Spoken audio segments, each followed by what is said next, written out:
Hello, everybody, and welcome back to Sci-Fi Chronicles. So, as the title suggests, this is our review of Planet of Giants. Welcome back. Hello. Sorry, you just caught me. I'm just making a dodgy phone call. So that sounded better in my head, I'm sure. I've got mine as well. I've got mine. Mine don't look as good because I ain't got a proper phone. I've only got... It don't work properly. I've got a landline, Sarah. That's the thing. So yeah. We should do that and make it really interactive. Yeah. Paul, actually, seriously, just call somebody during the show. I'll call and see if they John. recognize your voice. Have you got your phone next to you? Well, this one's not plugged in, but I'm doing this on the phone. So, And I tell you what, for everyone watching, that is just you can't top that kind of acting. That is just superb, and we will talk about that at length when we get to it. Yes, but we will. here we are, Planet of Giants. So just to run through some facts about it. So this was originally proposed as the first story of season 1, and it was moved into season 2. Written by Louis Marks, who was inspired by environmentalism at the time and the effect pesticides were having on the environment. Mervyn Pinfield, the director for the first 2 episodes, he was, but due to other commitments, Douglas Camfield directed the final episode. Head of serials Donald Wilson felt the story was too slow and decided to trim the 4 episodes down to 3, which I agree with. I have to stop you just for a minute there, John. So did Douglas Camfield direct only 1 episode or 2? Wow, that's it. Yeah, you're crafty. Yeah, exactly. Well, maybe they should have trimmed it down to 1. I'm going. Yes. Yeah. I'm going with our actual timeline, not the multiverse timeline. So 1 episode. Okay, just one because if originally it was a 4-parter, though, wasn't it? That's the thing. Yeah, it was. So with Melvin Pinfield down to do 3, and Douglas did the 4th one. Then is that what you mean? Then. So he did. I think they were all filmed, weren't they? Yeah, they were all filmed. So he did the final one. Yeah, and then I believe they chopped it down into. Pardon me for being pedantic. I can't help myself. That's right. I don't know if I'm being pedantic. I know. Do you know what? That's why we missed 25 minutes of them. It took 25 minutes for them to get up the drain. Yeah. So that's the part that they chopped. Yeah. And do you know what? The reason Paul's being pedantic is because I told him that I don't like Tymon Irani this morning, so he's a little bit cranky with me today. Stuff it, Paul. There'll be giant cotton buds at dawn tomorrow. That's all. Yeah, exactly. Spoons at dawn. Yeah. So the first episode had 8.4 million viewers.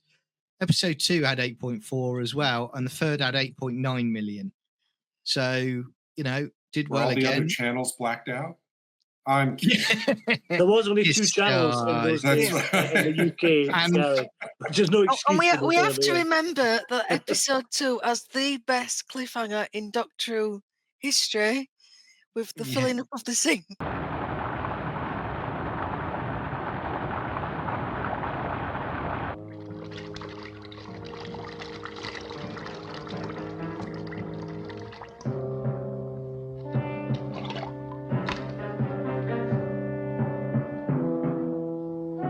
Plumbing connected, though, isn't it? Bizarrely, Yeah.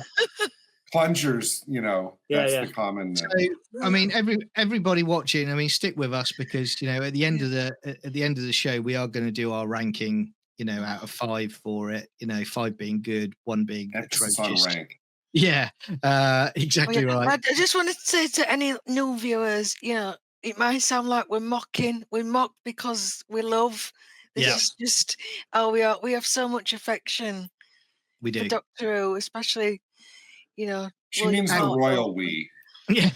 Yes, she does.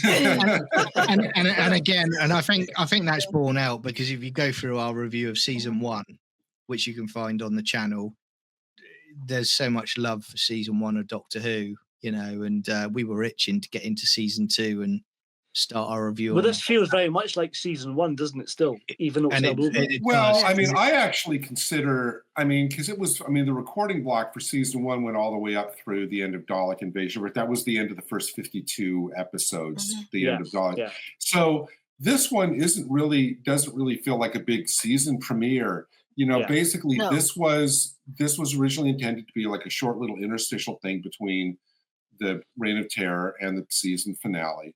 So it feels like that, just kind of like little in between type of disposable. Yeah, and I think, I mean, going into the story as well, Gary and guys, I mean, the way it starts off and the TARDIS is shrunk, what you find you find a lot more as well in this story and in some other stories is the TARDIS isn't the safe haven that it would become sort of later on. Mhm.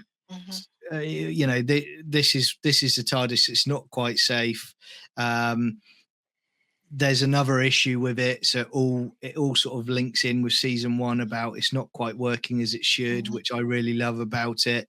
And then I've said it before, but I just wish that in a good production of Doctor Who, they bring back the fault locator. I love it. I just Yes. want an entire wall of blinking lights again. Well, I like the LA cloister bell sound, the kind of klaxon foghorn thing you get when there's an emergency. It's very interesting. Yeah. And this is the last great. story that featured the fault locator in the series. Is it really? Yeah. Oh wow. Yeah. Is there not a mention of it in Wheel in Space? I think roughly when the fluid link goes berserk in that. Yeah, Maybe you're Ah, right. that fluid link. That There's fluid always a link again. problem with it. That was David Whittaker again. That was It the is. thing. Yeah. But yeah, I mean, it's just any chance to see more of the TARDIS, even at this early stage. It's just wonderful. And I mean, again, when you start at the beginning of this story and you see, this is what I love about, Hartnell is really in his element at the moment, because when he's playing with the console at the beginning of the episode and they're all around it, it just looks superb. And he's just nailing the role now, isn't he? We've said before, but he's superb. He's ticking along. Not sure about that cloak though, I have to say. But yeah. I mean, exactly. I mean, what is it? It's not assassin, is it, Gary? To be honest with you.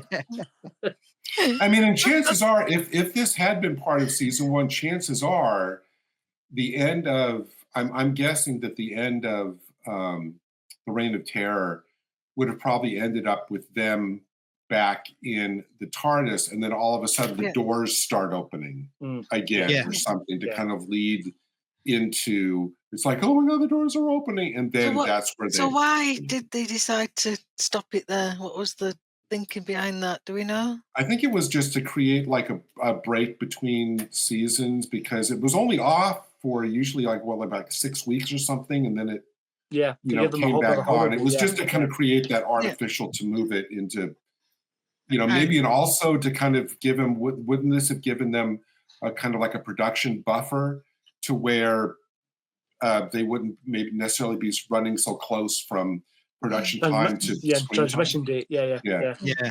I mean,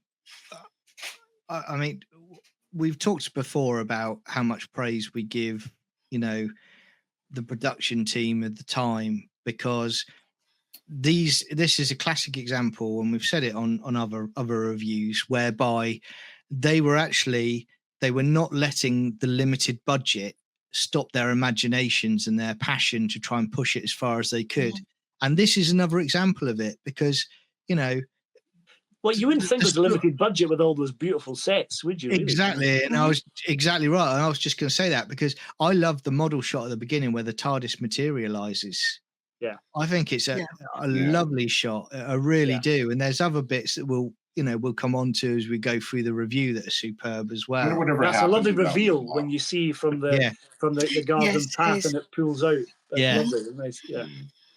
I also think one last thing to Sarah's point, I also think it was delayed because they wanted to kind of like maybe like rewrite the script a little bit to create a little bit more of pathos with Bert and Hilda, to kind of get some more of that, dynamic going. Well, yeah. Well, I mean, they certainly overshadowed the main team.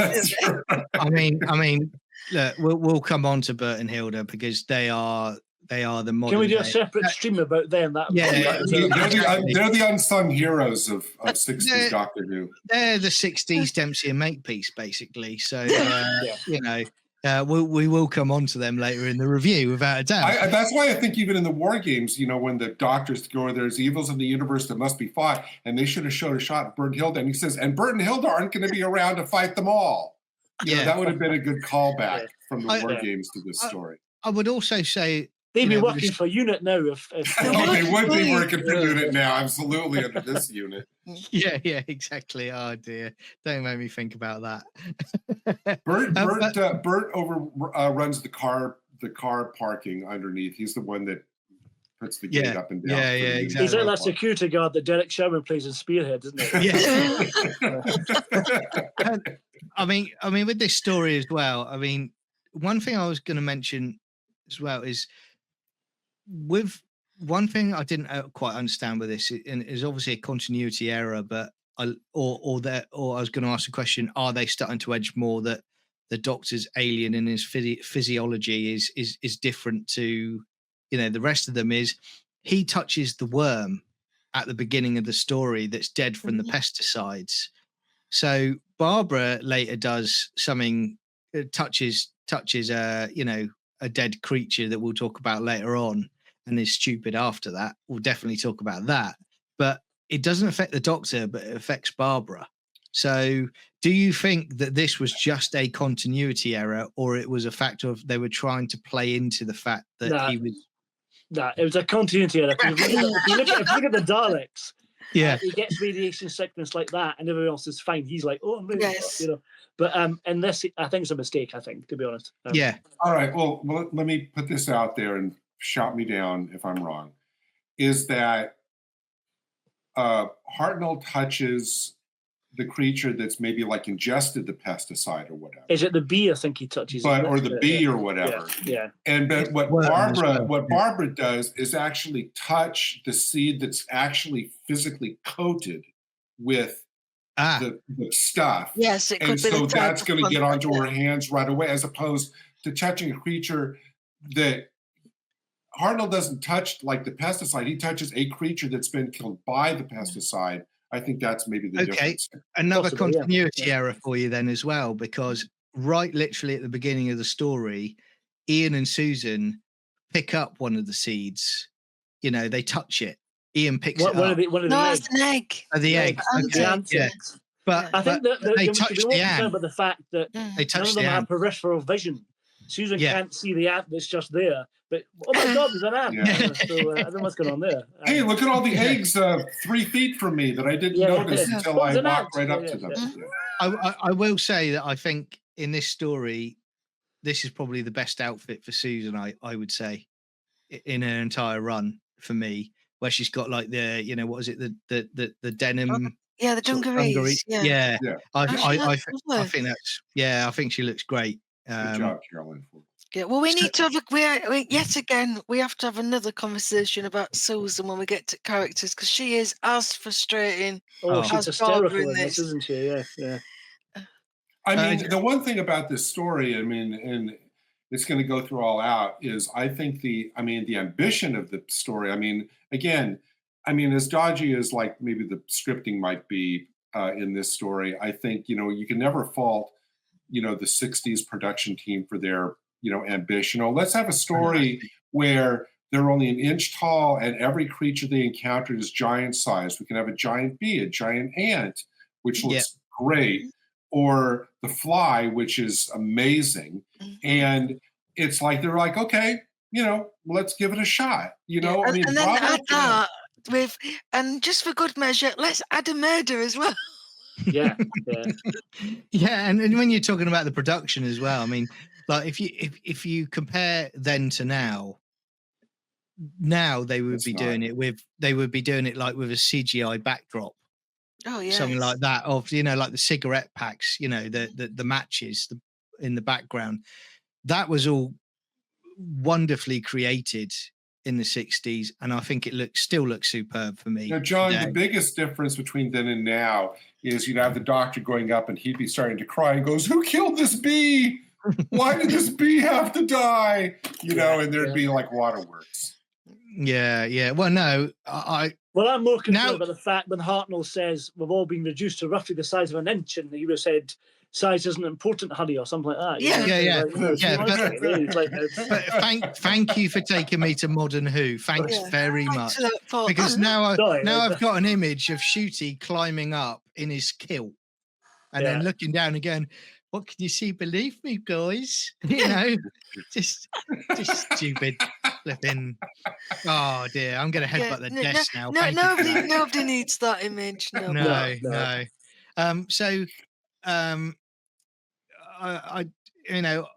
I think with Ian switches, to the logical side of his brain. I do like when Ian is thinking things through at time, and he's like, right, okay, could we be at some kind of World's Fair? When he gets there with the matches, and he's asking the question, isn't he? And Susan's there, just kind of, she's in shock because of what she's just seen, but he's in denial, isn't he? To be honest, he is. Yeah, it is. It's denial. It's like Ian stuff. Yeah, and again, again, were they setting up for later series? Again, I don't think they were, in my opinion. But where he says, "What sort of world could develop an insect that size?" Are they linking towards the web of fear? Yeah, exactly. But it does feel like that because he even turns and looks straight at the camera, and it is like, should we be paying attention to this? Yeah, exactly. And we've also got to say as well, and I know off cam we've talked about it many a time, but Ian chooses a very, very peculiar place to hide. Peculiar. When you say peculiar, you mean stupid. Yeah, right? Yeah. That's what I was edging towards, mate. Yeah. He's very helpful though. He does give you a running commentary. I can see a giant leg coming. Yeah, I always like it when you see that effect in getting pushed from side to side, and it's like he's at a fun fair, Yeah, in the fun house. Yeah. He's in a bit of Star Trek acting, there, isn't he? This is right up there with him in the next story we'll cover. Yeah. Where does he choose to hide? He chooses to hide in the middle of the bomb. Yeah. And so now he chooses the one place that's most likely to be picked up and killed. It's like, your degree, Ian. Yeah. It's and I love it how he's rubbing his arm afterwards, like, whoa. The humans don't come off too well in this story. But Ian really rubs it in though when Barbara's kind of upset but not telling anyone about her infection of the DN6. Yeah. She may be called DN9 because the guy who's from the ministry can't say it properly. But the DN6, is a bit kind of a bit difficult. But Ian keeps rubbing it into the fact that this is really dangerous and it killed that fly instantly and blah blah blah. Barbara's going, shut up, he's really rubbing in the fact that this is a dangerous insecticide. It's incredible. He's really nasty about it, I think. Yeah, absolutely. And I think for me, it's such a strange story because it's an environmental story and it's a Columbo crime story mashed together in one. It is really, really peculiar that they went with that. And it's, I don't know any details of behind the scenes, but I'm wondering if there were some rewrites to add that crime element into it. And originally it was just going to be like an environmental story because they don't kind of jive well together, do they? The two, the crime element and the environmental element. It is like you're in two different stories at times. It's very, very peculiar. It's really weird that regulars don't meet the murderers face to face at all, really, do they? Or any other characters, Yeah, exactly. Well, I think that the most jarring thing for me in that is not the fact that there's like an antagonist, because I think they have to have some kind of an antagonist. Without the crime story, there would be no antagonists in the story. It would be just them wandering around looking at nothing, there'd be no like source of conflict or whatever. But what for me is you have this really kind of fascinating, almost otherly world story with really, for the time, really good effects. But the crime story, and this was 1964, I think it was broadcast in 1964. But the way that the crime story is written and played was like something from 10 years before. Yeah. It was like something out of some early 1950s TV drama or low budget movie or whatever, where you have the suited guys and the operator and the Bobby and everything. But just the style of all that is just so outdated compared to, it doesn't seem modern. It doesn't seem like something that would have been from their, mid 60s. Yeah. And I mean, as well, when you get to that, we get to the scene where, he kills the minister, the civil servant, he shoots him. Again, this is where I have so much respect for the production team at the time, because they are, you can tell that they're thinking things through with it by the fact that they do the gunshot, but they hear it, the doctor and the companions hear it as a cannon going off. So really well all done. The sounds, all the audio effects, sound design is fantastic in this. They're really leaning to that. Sounded more like an ancient cannon. And I think, sorry, you go. Yeah. No, I was just going to say again, later on when they get to the sink and there's a big deal made about it amplifying, and that's how they can hear Susan. Yeah. And it all that works really well. It does. And I think also as well, coming on to what you were saying, Sarah, I think I really like the footage of the cat. I still think that's well done. Yeah, it is. Again, the cat is absolutely superb in it. I do think that, the effects are still great. They did it before Cat's Paw on Star Trek, so they were ahead of their time again. Mm-hmm. And yes, you can see it now and you think, oh, okay, you can tell how they've done it. But for me, I still think it's lovely. I still think, they obviously, that cat clearly wasn't interested or bothered in being on an actor that day, because it just didn't look bothered or cared at all, quite frankly. Isn't that a general expression of a cat? It was a very nonchalant cat. But Pops, as you can see in the background, Pops wouldn't look menacing. If Pops was in front of the doctor, she'd just literally cock her leg up in the air and start licking herself. She would, my tipsy'd be the same. Well, your cat's thinking, you shut up, I'm trying to sleep, go off this. Yeah, exactly. Yeah. I mean, it's obvious, the cat's just there as an obstacle to prevent them from going to the Tardis, but I think it works really well. Yeah. Is it true that in the Target novel, the cat dies because it has the... Yes, it does. It's in the DVD version that Ian Levine did a reconstruction of part 4. Oh, did they actually film it? Wow, okay. Yeah, they did. But it's a very primitive version of it. Yeah. He may have done it again recently, so maybe better. But and it's right. Yeah, I mean that's. Yeah. I don't like seeing cats die, and it's died from DN6. So I was like, oh no.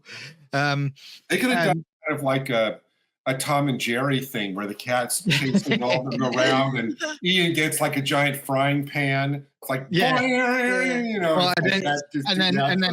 then have a woman in stockings walk past. Thomas. Thomas. But it's so weird. That I was obviously cut then, so it wasn't too upsetting for children. But we can have, a close up of the dead minister. That's absolutely fine. That's right. Yeah. I mean, that's quite dark, isn't it? When you see the close up of his face, isn't it? I mean that is brilliant. But I do laugh at the point where Ian puts his handkerchief up to check if he's breathing.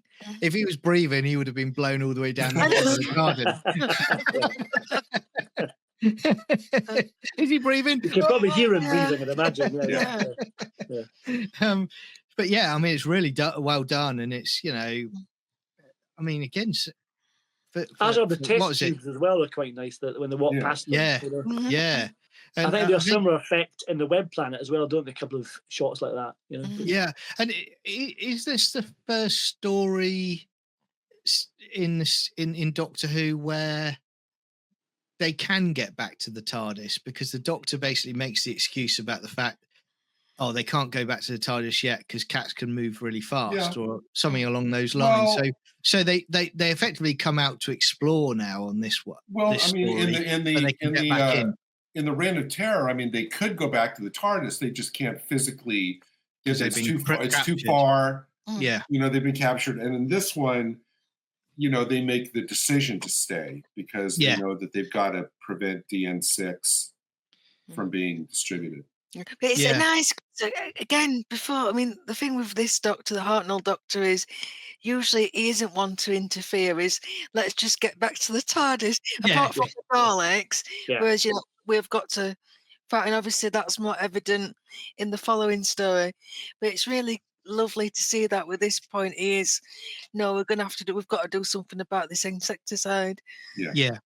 And I think, and I've talked about it on the other stories as well, and I'm not going to stop here. It's even with a story that people potentially could say that, and we'll get to the rating at the end of the story, it could say, oh, well, this isn't one I go back to often.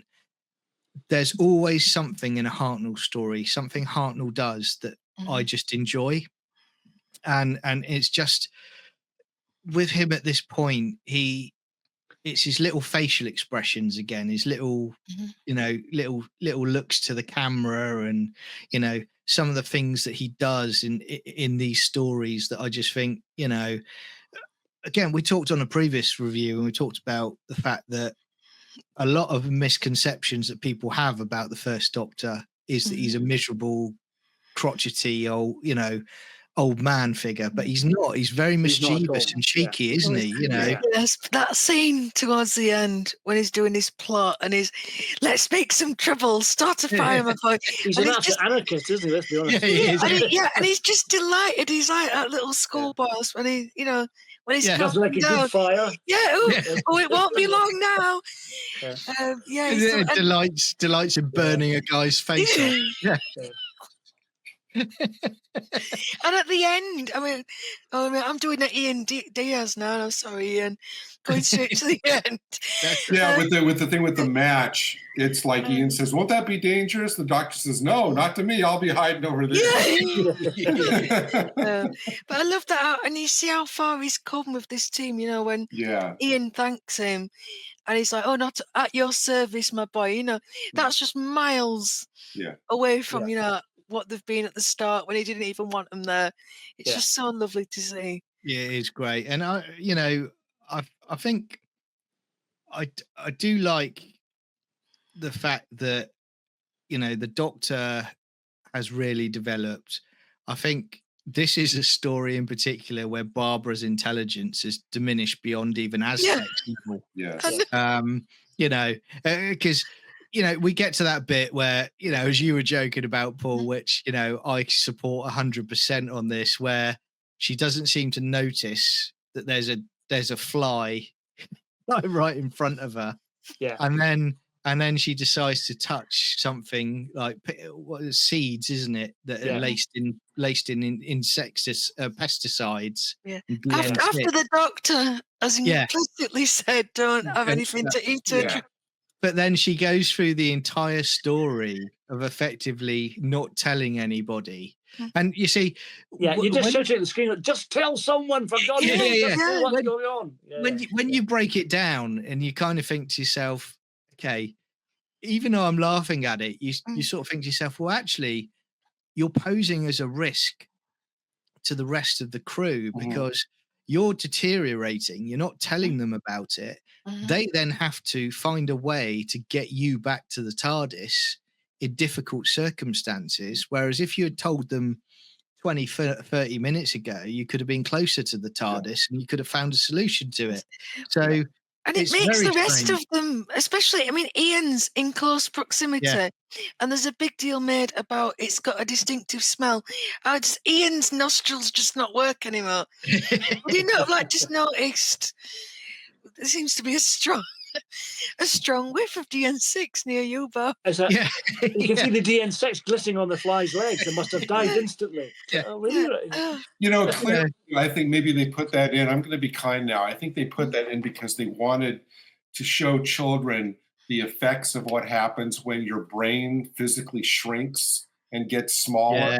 So clearly it's like, okay, well, let's have Barbara be a complete idiot. She not only, you know, touches what she's not supposed to, but then, of course, as we've been talking, you know, she doesn't tell anybody, but they never explain why she doesn't tell anybody.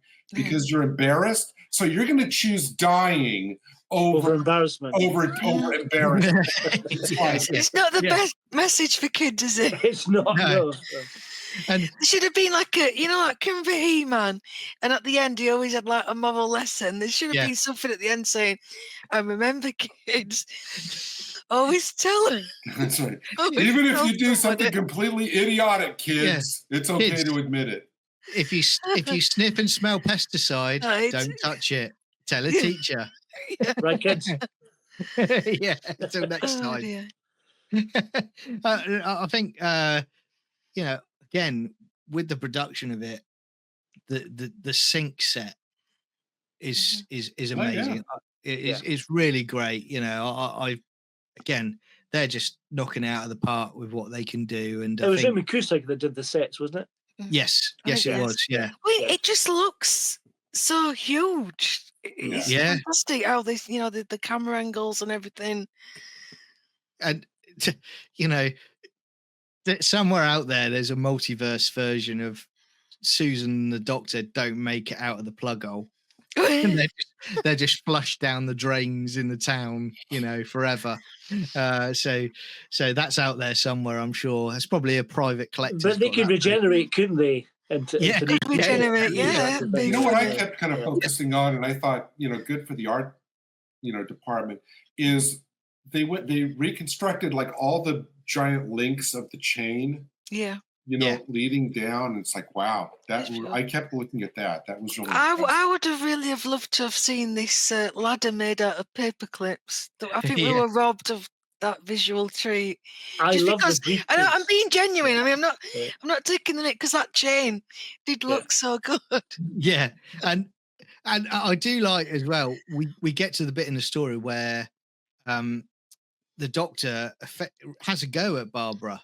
You know, for keeping it from them, because you know it gets to the point where she's near, you know, she's not far off death, is she? And it's like, you know, in his crotchiness, he's right. He calls her out, and he's like, you know, you should have told us this. We could have sorted it out. But there's little things that, you know, sometimes I find with, you know, season 1 and season 2, it's kind of like sometimes there's a bit one step forward, 2 steps back, because the development of the TARDIS crew is got to such a great point for me, barring aside that Susan hasn't had much to do since she's been on the show.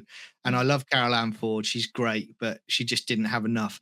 But what I mean about that 2 steps back, they've built up a great rapport, and they do this in some of the stories, but then something happens which is silly, that makes you think, well, you all trust each other now, so why aren't you just being upfront about it? Because you're kind of going back to the beginning where I don't trust the Doctor. Maybe I'm not sure what he will do if I tell him. Will he kill me, or will I be at risk? We're beyond that now, and it's kind of, it makes no sense whatsoever. Well, it starts at the beginning. There is that feeling of kind of like whiplash when the Doctor's freaking out because of what's happened to the TARDIS, but he won't say what's going on. But they've been here long enough; they might not fully understand it with their 20th century brains, I think he says. But they understand enough. And again, it's left to Carol Ann Ford to try and be like the interpreter. I'm like, but we kind of had this, you know, way back when. I thought after kind of like the Daleks and Edge of Destruction. Yeah. Because I love how when the Doctor returns and he apologizes to Barbara for being so abrupt, and that's a nice hark back to Edge of Destruction. Doesn't apologise to Ian. No, just talks to Ian like rubbish, but as long as Barbara's all right. Talking of Edge of Destruction as well, it's interesting. Susan forgets the doors opened in that story as well. Yes. Didn't it open before? That was like 12 weeks ago, you don't remember? Yeah. I mean, going back to that at the beginning, they really need to put some sort of locking system on or a bar across those doors, because or a gear lock with a snub up might be exactly. And then they could just look out as well. But I mean, let's bear in mind, this TARDIS crew always has a blind spot when it comes to the doors. I mean, they couldn't notice their lock being stolen 2 feet away. You couldn't smell burning either.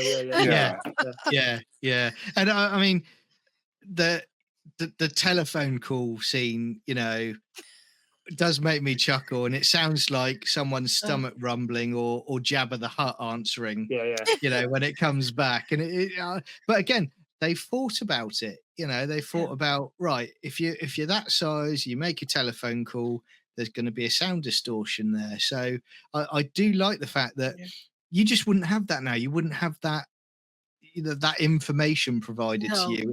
It's like in a similar note, it's when the Doctor says about, which I really like, and people will say it's gobbledygook, but I love the fact that he explains Barbara's protective cells are too small because of their size, but when resized, the effect will be 70 times less. So again, they've written something in to say, this is why we've got to go back to the TARDIS. Modern times, and I'm not just talking about Doctor Who, I'm talking about other productions of shows out there, they just wouldn't do that. They would just be lazy and say, oh, we've got to get back to the TARDIS. Yeah, no, they wouldn't take the time. And I think that's reassuring to the kids as well. Like, okay, Barbara's in danger now because she's so tiny, but once she's full size, her immune system will be able to cope with it. Because, we don't want to lose Barbara, and kids do get upset. And, now they've taken these characters to their hearts and like the way that they did.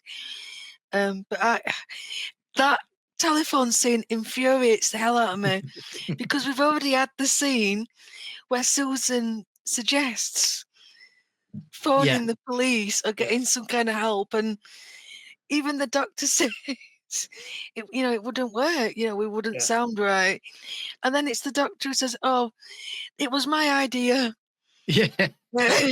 And see, that's what's ridiculous, because to me, as John, as you said, the writers obviously have thought about the ramifications of the condition they're in, like what they would sound like, how long it would take them to get somewhere. They clearly thought about, in a serious way, mapping this whole thing out. And so the Doctor discounts the whole point about, well, we can't call anybody, it wouldn't be a point.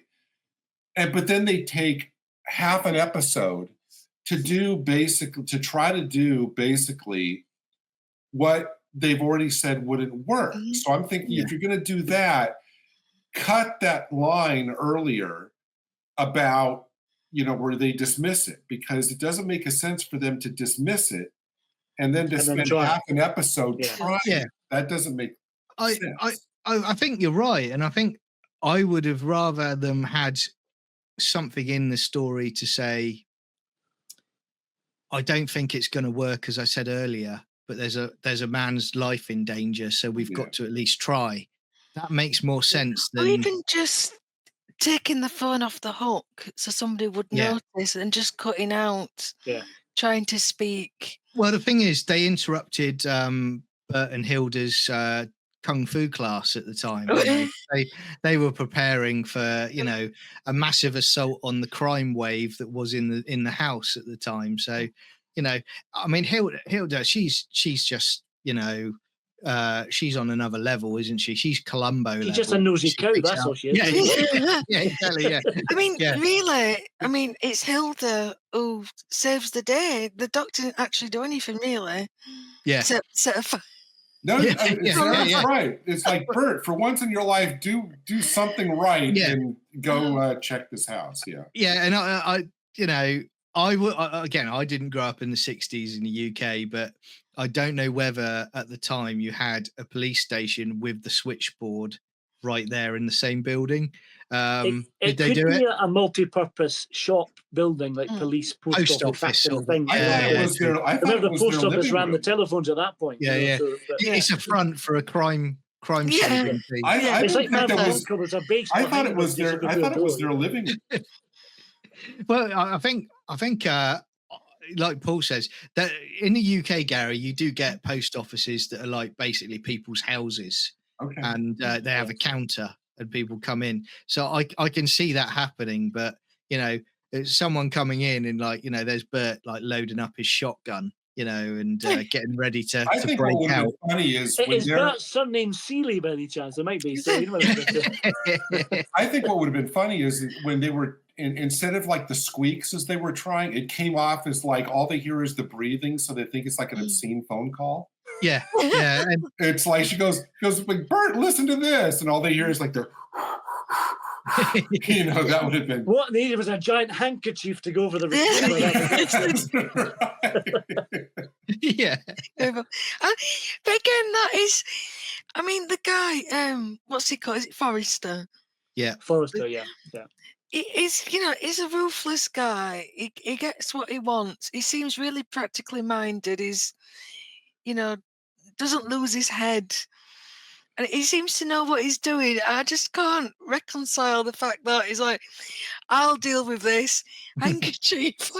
At least he doesn't even bother putting on a funny voice. No. Or get Smithers.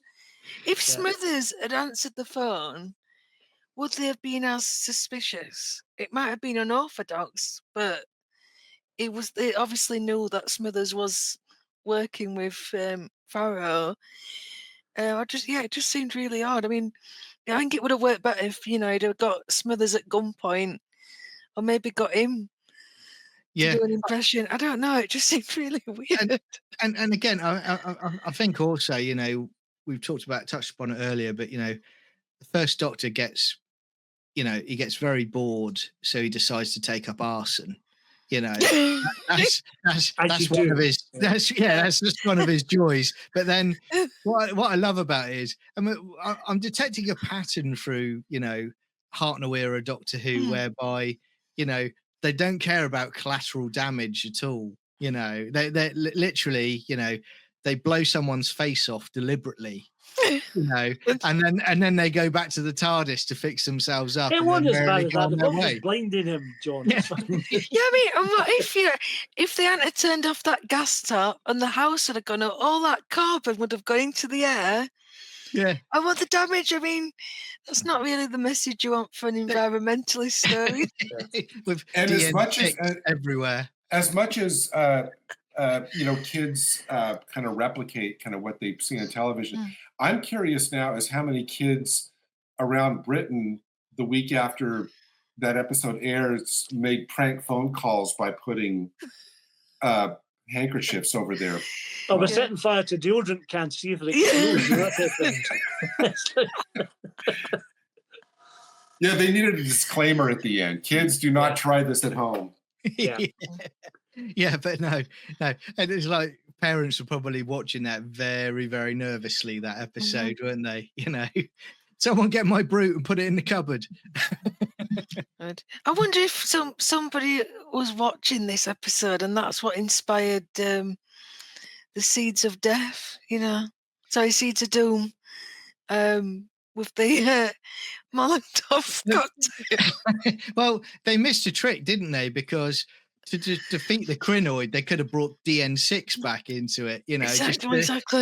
Yeah, that would have solved that problem. Yeah. Or he should have said a little vial of it and put it in his box with his 500-year-old diary. Or the Ice Warriors in Seeds of Death. It's like the seeds in that show are the actual DN6 seeds, that they found. Yeah. And I mean, going back to Bert and Hilda as well, I have to say, Bert needs to cut down on his eating, because when he tries to put his helmet on, it doesn't fit over his head.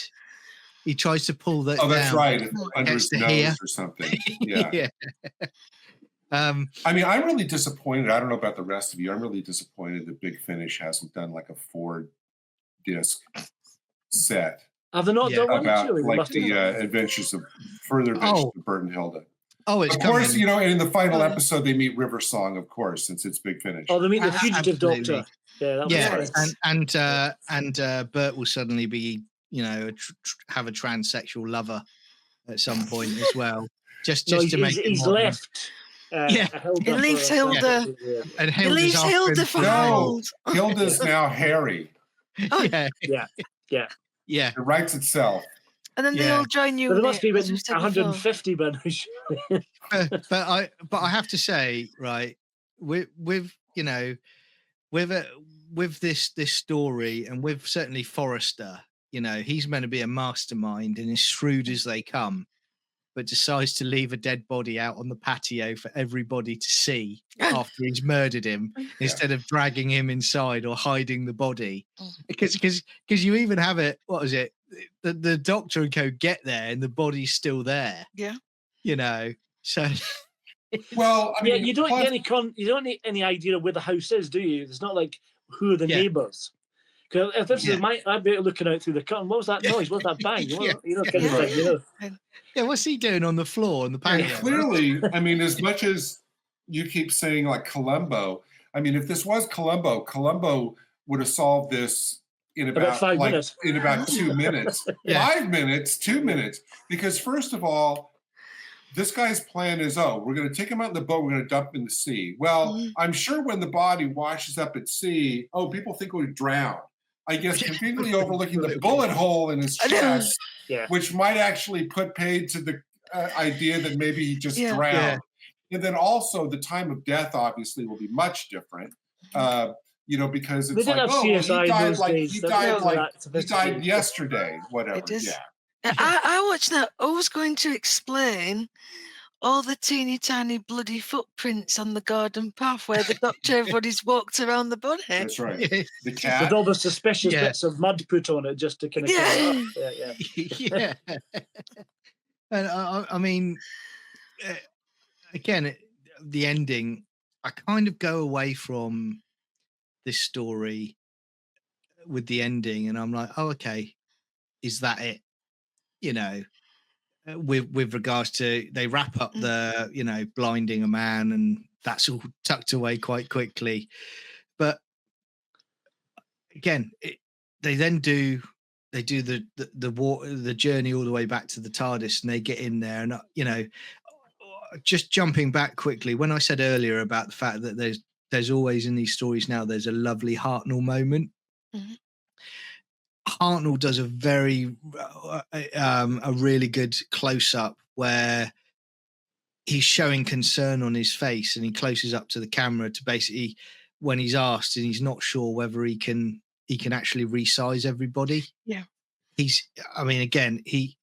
on top form. He's a first-class actor, that we were all fortunate to have him play the Doctor because he made it what it was. But the first Doctor as well. The first Doctor, the original, you might say. Yeah, and the concern again, it's beautiful to see, that he's come to regard Ian and Barbara so closely. But we're concerned then as a viewer, like, oh no, but this Doctor can do just about anything. What if he can't? There is that moment, and it must have been thrilling for little kids watching. To have that kind of, oh no, what's going to happen to Barbara and Ian? He didn't burst into tears when he couldn't work out immediately, though, didn't he? And I think seriously, I think that you're all being much too kind to the characters in this story. So we've well done Barbara's multiple idiocies in this story, and as we've alluded to, Susan is now fully retrogressed. Back into her, grandfather, Ian's gone. It's so infuriating, especially when she's the one that figured out that they were the ones that had shrunk. It's like in the first 4 stories, Susan has a solid character. She has great moments in each of the first 4 stories. And then in the Sensorites, the developing of her telepathic ability, you go, okay. Then she's tossed into a dungeon, for the entire, pretty much the entire French Revolution story. Here she breaks down. It's just like, no wonder she takes off in the next story with the first good-looking guy that she meets. Ian in this story is, his biggest crime in this story is the fact that, he refuses Paul, as you said, to, believe the evidence of his own eyes in terms of what's happening. Yeah. Although we didn't mention what I thought was a great scene, which is them on the notepad reading it slowly, and as the doctor transcribed. That's a great, really clever scene. Yeah, it's a lovely science lesson, isn't it? But with the doctor, I'm still about them returning to the TARDIS, which, John, you absolutely glossed over. So you're going to tell me that the doctor, who, as hard as it was to climb up the drain, now manages to climb down the drain while he's holding this giant seed wrapped up, and he still manages with one hand to safely navigate his way down an entire drain pipe? I don't think so. Yeah, I think you'd have thrown it down the drain pipe and got it at the bottom. Why don't they? I get the whole idea of using that as a metric to where, let's see if it works. How about they just walk back to the TARDIS, and when they get back to the TARDIS, find like a little pebble outside the door, roll it in, and use that as your metric? Why do you have to bung this big, huge, sticky, poisonous seed all the way down with you back to the TARDIS?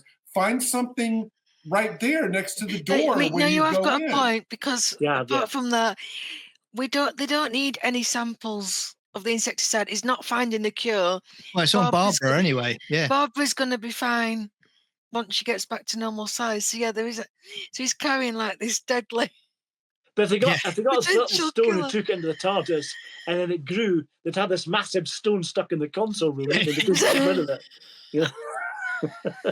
Well, no, you know what he could have found? They could have just grabbed like a little blade of grass, because then we could say this is the first story in which the doctor touches grass. That would have been. See what you did there. That would have been. No, it's just a cost-effective way of showing how they get back to normal size. No, I know, and clearly it's expedient for the story, because it's all been about the seeds, the seeds. In some of these early stories, especially, I think we have to take what we see at face value, because overanalyzing them doesn't. I mean, we have to kind of focus on kind of giving credit where credit is due, as opposed to going, oh, why didn't they think about this? That doesn't make sense, So this is half the fun, isn't it? Just reviewing it. It is, As Sarah said early on, we do love this.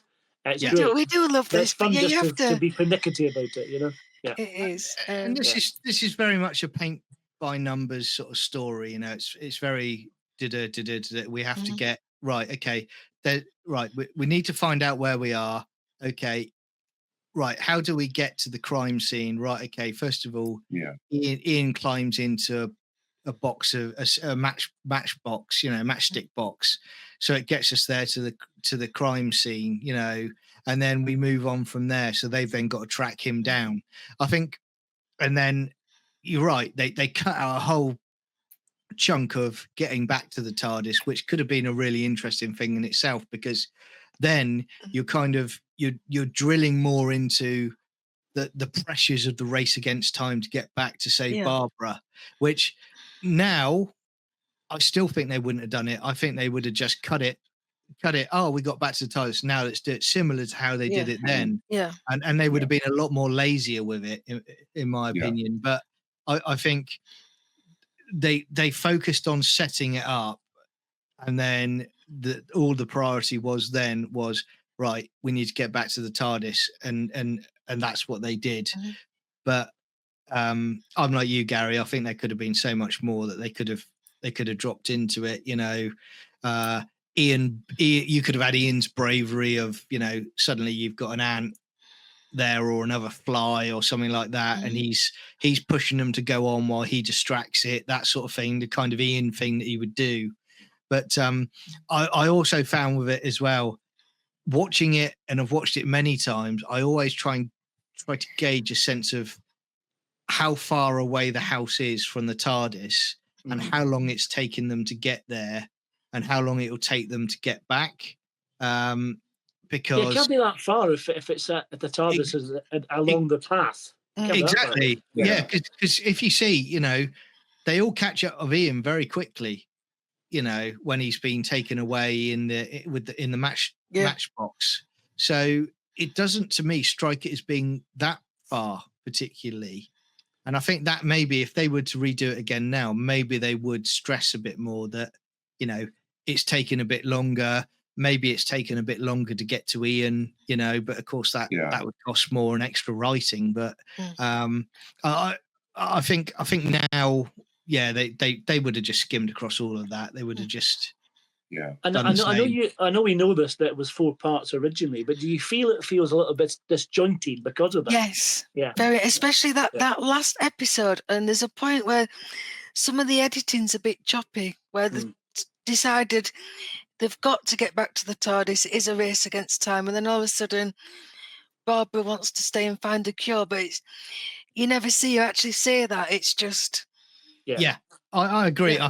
I think for me, talking about the episode, I think what I would have liked, they couldn't have done it at the time, but they could have added elements to it. But you could have had the 3rd episode is, they solved the crime at the beginning. And then, you like to say, that whole rest of that 3rd episode and the 4th is almost a bit like a Honey, I Shrunk the Kids kind of style, where they're trying to get back to the TARDIS. Yeah. And they've got many obstacles to fight and defeat to get back into the TARDIS. I agree, John. That's what it's missing. Like, because the humans are never aware that they're there, apart from seeing the corks have moved and the. Yeah. Yeah, I'm surprised Barbara or Susan weren't captured and put in a glass case. Like in Land of the Giants. Land of the Giants, and a giant hand would come in and pick one of them up. Exactly. Or even, nearly getting caught, where you see, again, I suppose it's, budgetary constraints with a giant hand, but you never really felt like they were in that much danger apart from the cat. I did like, one thing I did want to note that I thought was kind of fun, unintentionally funny, was when Susan struggles to climb up and look over, get the perspective on the wall of everything, and comes down again and almost falls or whatever. And then when Barbara tries it, the doctor's all like, "Oh, be careful, my dear. Be careful, be careful." I waited for Susan to go, "Oh, you didn't really care if I would have broken my neck doing that, grandfather, did you?" Well, she's got Prometheus, or she will have, you know what I mean? So right, and so she could say, "You know what? I'm sick of this. I'm out of wherever we land next. I'm out of here." Yeah. Well, I mean, there's another bit like when they first get into the little teams, Doctor's like, "And Barbara's coming with me," and you can hear the disappointment in Ian's voice, like, "Okay, I'll babysit Susan."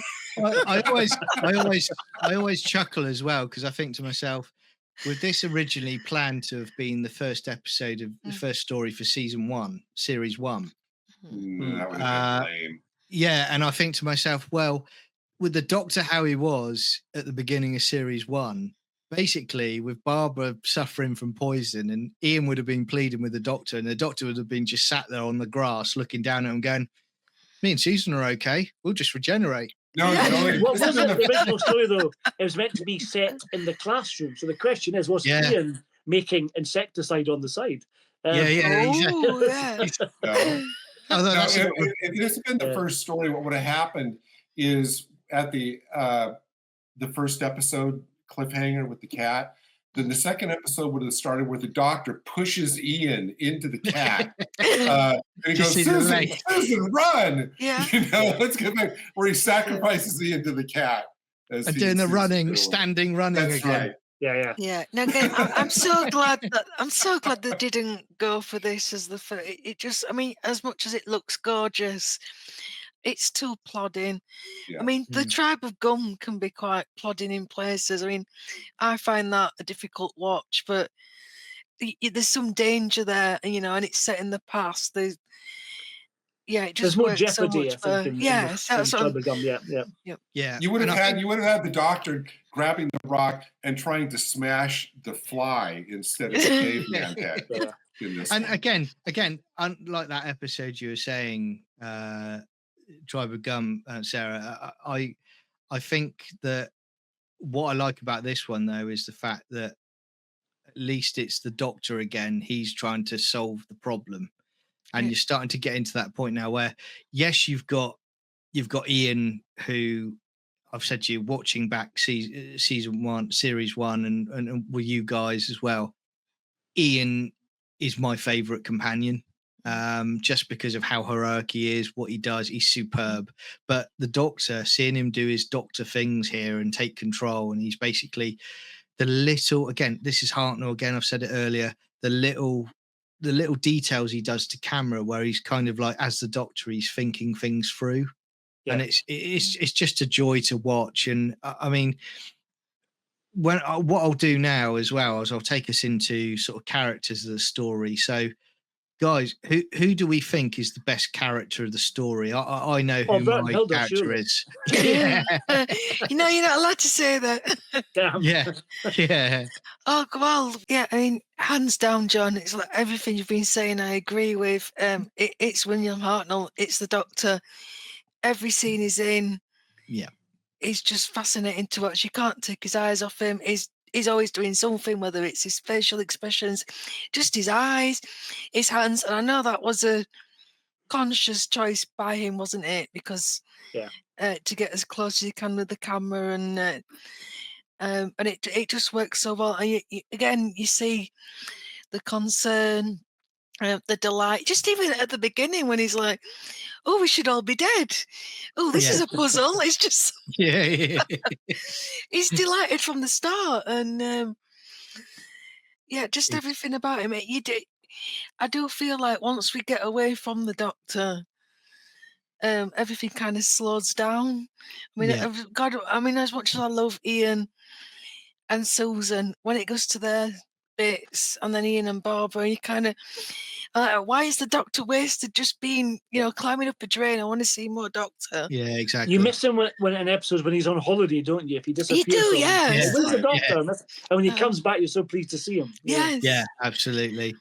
And Paul, what are your thoughts on character of the story? Well, Hartnell's always my favourite when we review these, because I think he's such an underrated Doctor by fans, I think. And like you said earlier, about the fact he's just a grumpy old bugger, and he's not at all. He's got a lot of character, a lot of range, and he's a very experienced film actor, and theatre actor, and he does so many different parts really well. But he at this point, though, in the series, like you said, he's become the hero now. He's not the anti-hero. He's the main character now, properly. Yeah. And when and I agree with Sarah, the business he does all the time, different things with his hands, his expressions, just the crazy giggles he does, all that kind of stuff is wonderful performance. And it's not him; he's not like that at all. If you watch the interview on the 10th Planet DVD when he's in pantomime, and he's nothing like the Doctor at all, which is wonderful to see this real performance. And he's enjoying himself. He's enjoying this late fame in his life as the Doctor, which comes across in spades, I think. So I love him as the Doctor. He's one of my favourite actors to play the Doctor, definitely. Yeah, definitely. And Gary? Oh, we talk about Hartnell? Then absolutely. I mean, he's great. I mean, it's unfortunate that a lot of the early reference books about the series that kind of came out, perpetuated this falsehood that, he was the Peter Haining. Yes, that's definitely one of them for sure. Because, the books that were so widely distributed and taken as like the gospel, I know that those were the books widely distributed over here in the US, clearly years and years before anybody saw a single frame of 1960s Doctor Who. But unfortunately, that's the picture that kind of got cemented in. So, which, Paul, as you and Sarah have said, that is so radically different from the way that his actual portrayal was. And so that's always been a mischaracterization that watching the actual episodes themselves have had to fight against.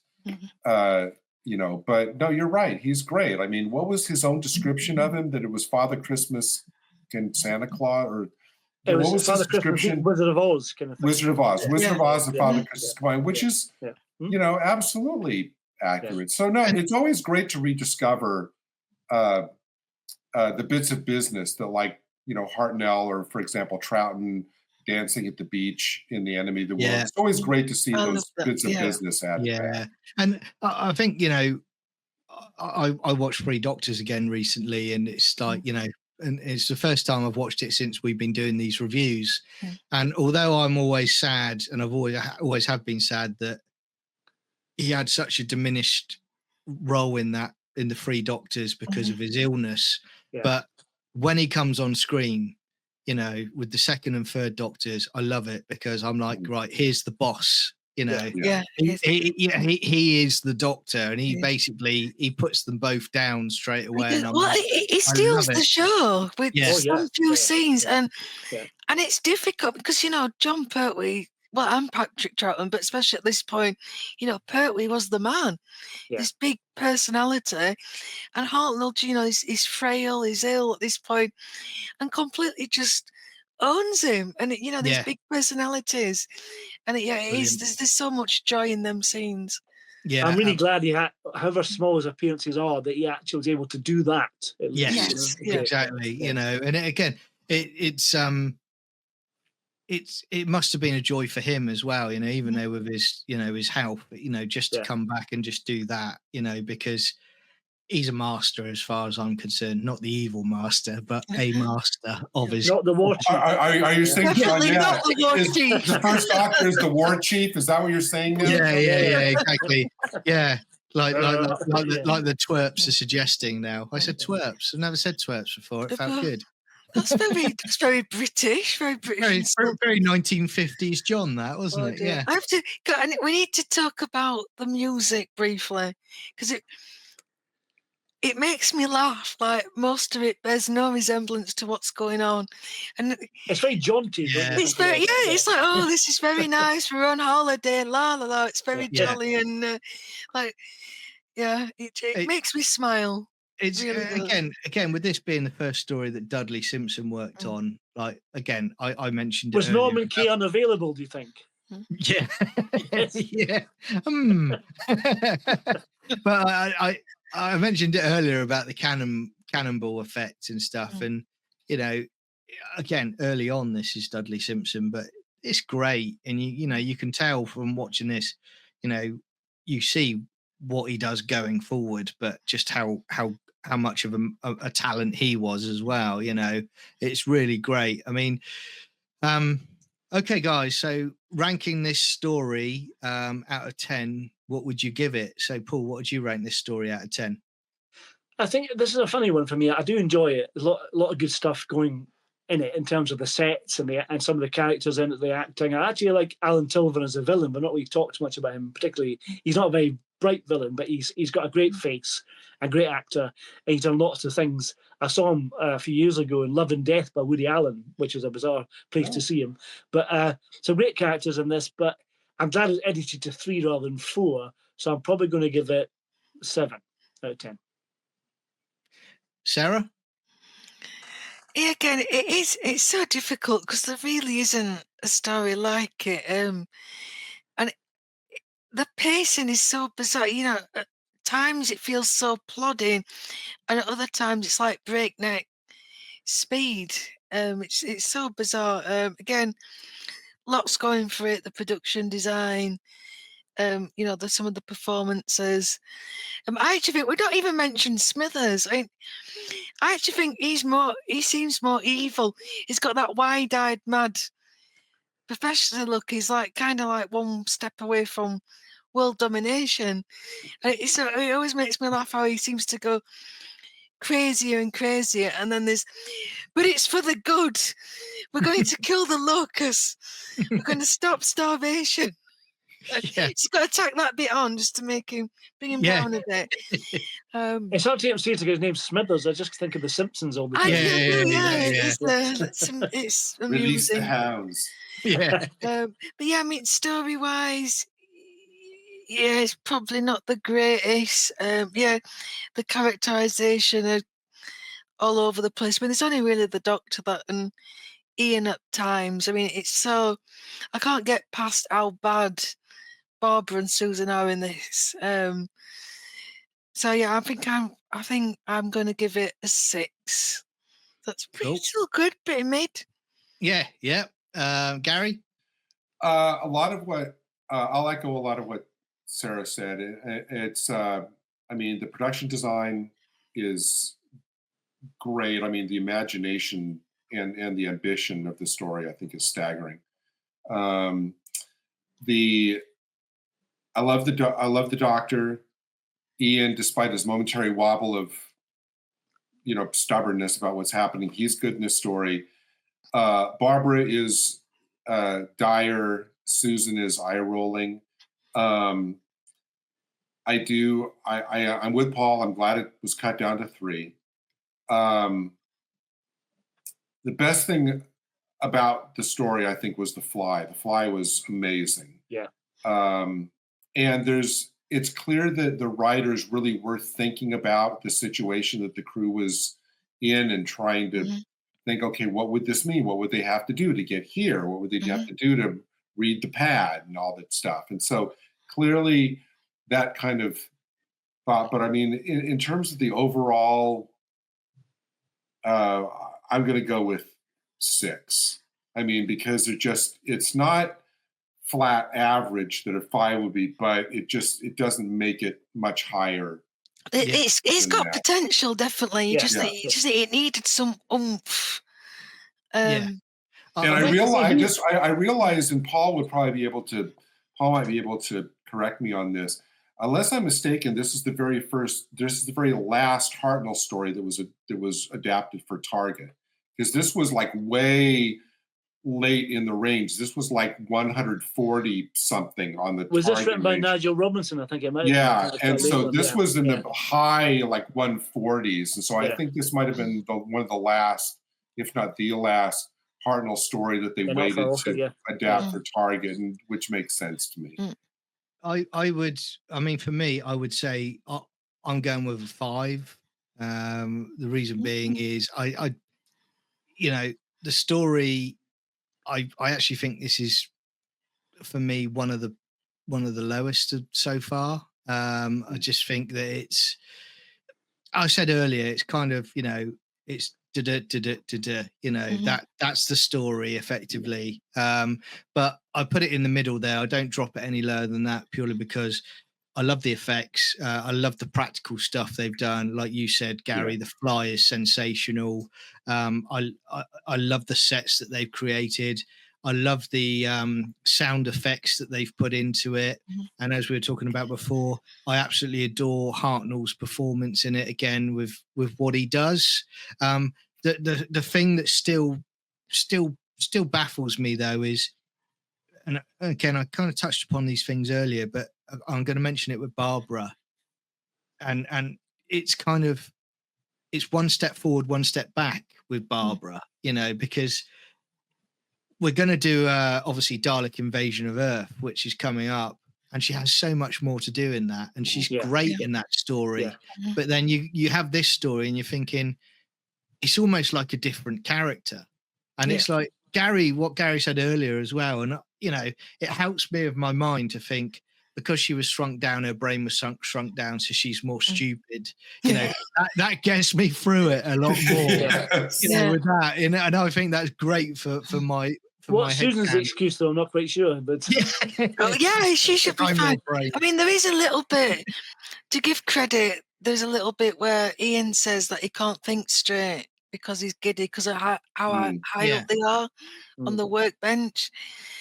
So you can't. You can't really explain it away, though. All they needed was a line or two to justify to Barbara talking to herself about why she's not telling them. Absolutely. About what happened. It's like the phone call scene I said to you earlier. The doctor could have said, "Oh, I don't think this is going to work, but there's a man in danger. We've got to try." That then fixes that problem. And it's like you just said there, Gary, that fixes the problem as well. I think Susan, again, I feel sorry for Carol Ann Ford, because again, I say it many times, she's a great actor. I really do rate her highly, but you could see why she wanted to leave, because she's just not given anything to work with at all.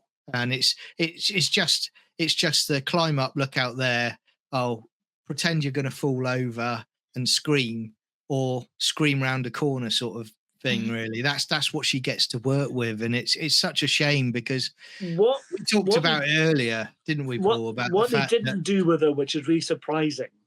I know they wanted her to identify with kids, etc., but if she's travelled with the doctor prior to Unearthly Child and seen various things and experienced other life forms, etc., she should be a bit more calm about all these experiences and not be quite so hysterical. Like, because she's like she was in Unearthly Child in the first 2 episodes, or the second episode rather, and third episode, she gets really hysterical, and that's what she's like in this. So it's a huge regress of character, which is really awful, isn't it? I mean, my head, I sometimes look at this and I look at, season 1, and I always think to myself, we've talked about it before, that they were looking, in the censor rights, it came up as well. They were almost going to get into a point where they were going to develop her telepathic abilities. Yeah. Okay. But that never quite materialized. I mean, if that had happened, Planet of Giants would have been very different, because she would have been telepathically telling Bert and Hilda, there's a crime that you need to investigate down here. You haven't got to worry about the phone. So if she was more proactive, it would be so much better. Yeah, definitely. Yeah. And I've said it before. I said it on the censor rights. I love in the censor rights where she stands up to the doctor and they have an argument. Yeah. Because and that's where they should have been progressing, Susan, where she's like, and that would explain what happens in the next story, wouldn't it? She peaks in that story, and then after censor rights, she's back down again. Then it's just writing her out. And the thing about, clearly David Whitaker, the script editor, clearly all of us can map the progression of the Doctor from story 1 through the end of, say, Dalek Invasion of Earth. First 3 stories, he's the anti-hero. Then they all reconcile with each other. He apologizes to Barbara. And from that point on, it's more of a team dynamic, and his growth over the course is consistent. The Barbara and Ian, all throughout the first season, basically they're just dealing with situation by situation. I actually thought the fact that when they're pretending to be the innkeepers in The Reign of Terror, and Barbara comes in, she goes, Ian, that's Napoleon Bonaparte. There should have been more of that, where they're going, hey, where there's real little, what Quantum Leap used to call kiss with histories, where they interact with, real thing, and they're excited about the fact that they're traveling through history. But still, that's kind of consistent. But with Susan, it's almost as if after they came up with the concept of the Doctor's granddaughter, they just didn't know what to do with her. Yeah. After that, which is puzzling. But they changed it. Didn't they change it originally because she wasn't his granddaughter originally, but they didn't have any suggestion of sex involved, because an old man and a young girl's a bit dodgy. How times change. Exactly. And I mean, again, what you were saying a few minutes ago, Paul, I've always thought, from watching, and certainly from watching season 1 back to you guys, I thought that in the censor rights, I thought the perfect way to come into Planet of Giants is you could have had an argument between the Doctor and Susan, where Susan's effectively then carrying it on saying, I'm not a child anymore. You then have the problem where they've shrunk down, and Susan arrogantly storms out of the TARDIS thinking that she can solve things just as well as her grandfather can. And then they're then having to catch up, and they're having to find Susan because she's got herself into a dilemma. That would have been a great story. And then at the end of it, you then have the resolution between the Doctor and Susan, where she admits, I've still got a lot to learn. And then he effectively understands that she's not a child. And said you got a jolly good smack bottom from her. Yeah, exactly. Because then you're foreshadowing then she's becoming a woman. She's an adult. Yeah. And that would lead on. I just get the feeling that in these early days, they were basically just kind of treating each story as like a self-contained unit. As opposed to how one story, and I'm not talking about just the connector scenes at the end that connect each story to the next. I'm talking about, consistent, arcing over a season. Maybe like television just wasn't produced like that back then. Yeah, and it's quite easy for us now to come up with ideas that they didn't have in a limited time and budget to put something out. But I just think it's such a missed opportunity with Susan. It really is. It really is. In terms of the writing, there's one thing that still niggles me about this story, is the end part of it, though. The Doctor, everyone goes to get washed or whatever, and the Doctor's playing with the TARDIS controls, trying to work out where they're going next. And bizarrely, the consoles, the scanner seem to be fixed. Exactly. Did they have a contract with Rumbelows and the TV repairman comes around, fixes the scanner while they're out, and it goes away again? Right. Yeah. And I think again, like you probably did as well, after how many times you've watched it, but my headcanon is like, oh well, the TARDIS is self-repairing, so I kind of when it grew again, it self-repaired. Exactly. So but again, I'll take that. Okay. It's really funny how we can all accept different things as just you know fact. And there's other things that niggles. I never even give it the slightest thought, but I mean, I'm just that used to the TARDIS being like an organic entity, and never even again and again in we talked about it before in The Edge of Destruction. What I like about it was the TARDIS was just called the ship, and it was known as a machine, so they didn't even establish that until quite a lot later on. But I mean, I'm old sci-fi, and I love it being a ship. I've never been, for me personally, I've never been, it's organic, and I've always liked it more as a machine and a ship. I just, with all of its buttons and stuff like that, I was never into, when New Who came along and the coral and all of that, that and just you grew TARDISes. What an awful idea. You can go.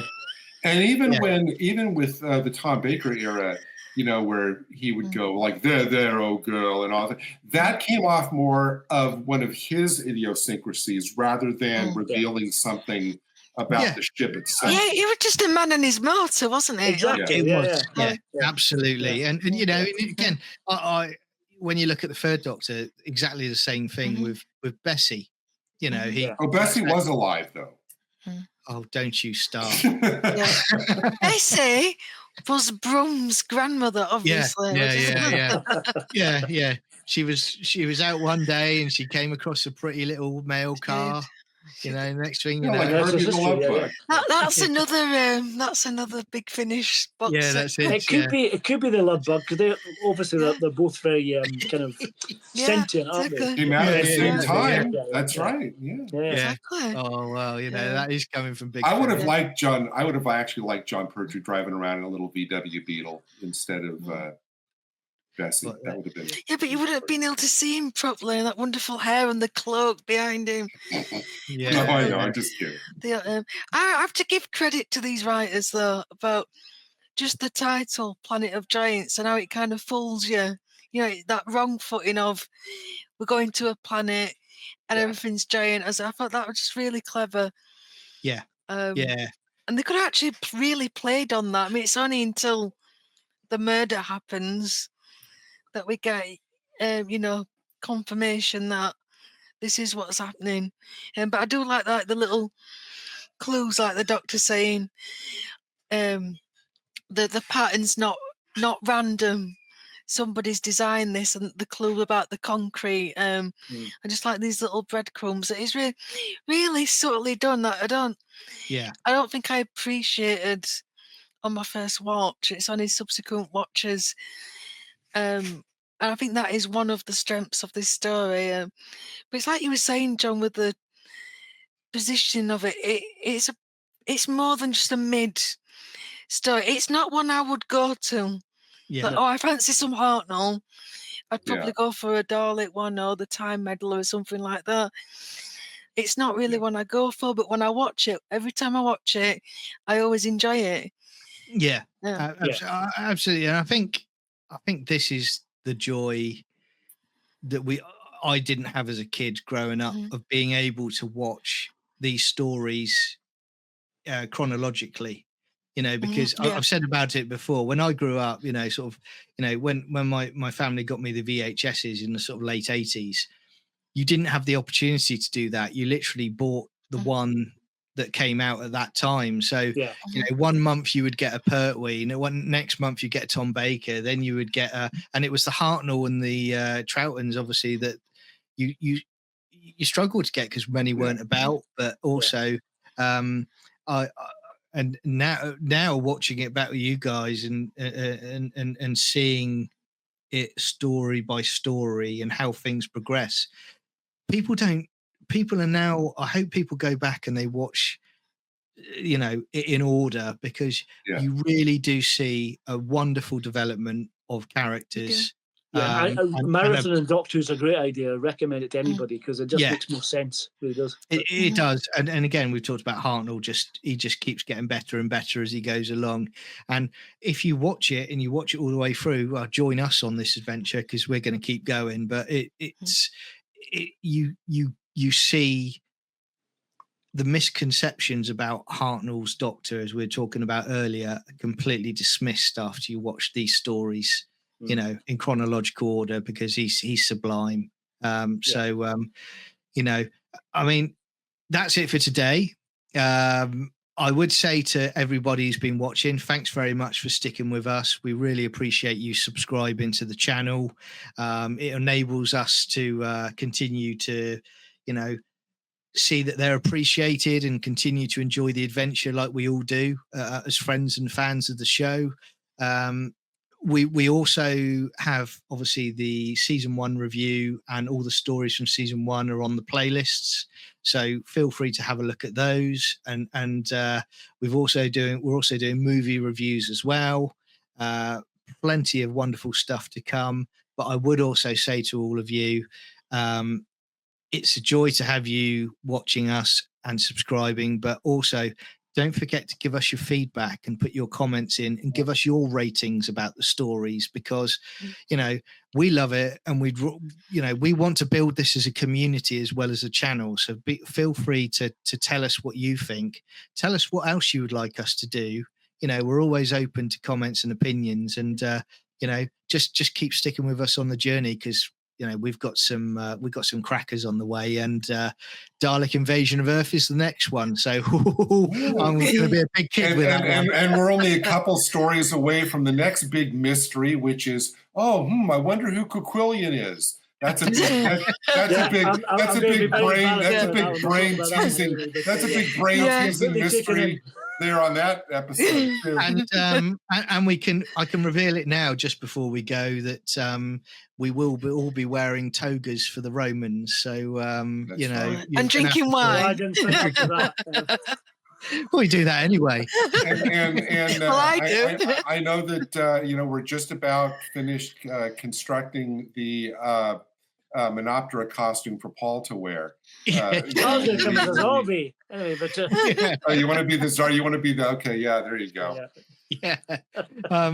But until next time, everyone, thanks for watching, and we'll see you again. Take care of yourselves. Bye-bye. Bye, everyone. Bye-bye. Bye.